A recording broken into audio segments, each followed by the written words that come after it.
Hey guys, I want to talk to you today about a nice little herb plant type you can find out foraging, and that is called spotted bee balm. Some people call it horsemint. It is in the mint family. There is bee balm that looks different than what this actually is. Hopefully you can see those little yellow, those like spots on there. And it can be these different hues of like lavender, purple, whitish. It can be like this, and it grows, tubular, like how these are. They're called whorls. How these type of plants, how they grow. You can see how they come up.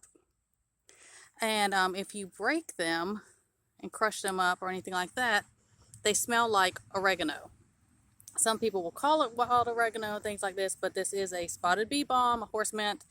And like most other mints, it's good for things like nausea, vomiting, different things, like that. It blooms. You can find this almost everywhere, and usually it blooms between April and August. In the winter, it will completely die down. It'll die all the way down to the ground, but it will come back. It'll come back up.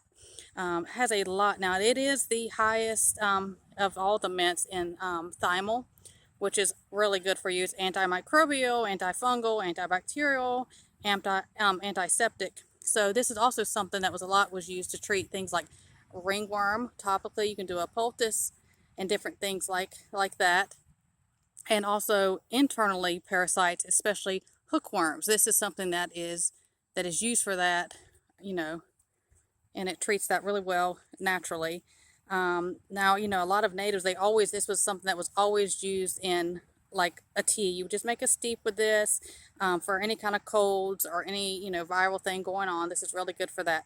It does kill things, typically like even mites for your pets or anything like that in bedding, in your chicken stuff, you can use that. It'll kill anything like that.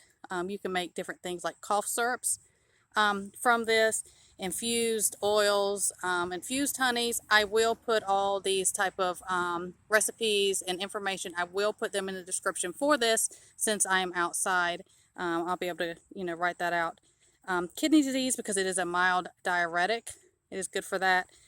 Like I said, any kind of skin issues, any fungal thing, any kind of wound thing, you're gonna this is really good for that because it's going to treat any kind of fungal or bacterial infection thing. It's going to help.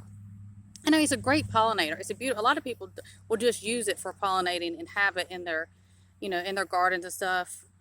So I mean, it's just a multi-purpose plant.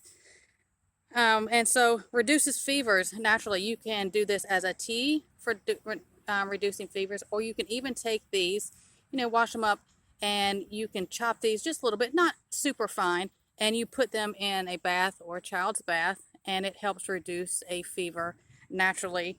Topically, again, swelling, rheumatic pains, arthritis, joints. You can do a poultice. You can take it internally, and also do a salve with this, which I highly recommend. Again, with the fungal type stuff, which is candida, this will work topically and internally for killing off candida. Now, I always give warning when you're killing off anything that's like parasites, fungal, internal, candida type stuff, you're going to have a die-off effect. And this is not one you want to take in really large amounts, okay, like a tea or something. But don't take a super concentrated thing of this heavily all the time, because you just like moderation for different things. You don't just, some people want to rush things, which, that's not how nature works. You give your body time to adjust and heal.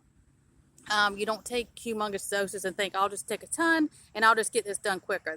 You always do, like I say, you do things safely and naturally and let your body balance and let it do what it's supposed to do.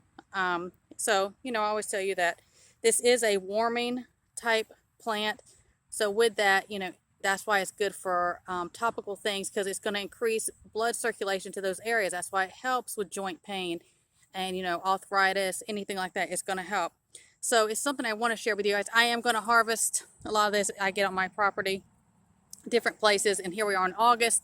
So it's been out, it's done its pollinating. I'm going to harvest this, and I'm going to dry a bunch for teas. I'm going to make, some infused oils, and I'm going to do an infused honey. And again, I will put that in my description for you guys, but I wanted to share. It's a beautiful little plant. I think it's so pretty, and it just has, so many uses and everything. So everyone stay well, God bless, and I will see you next time.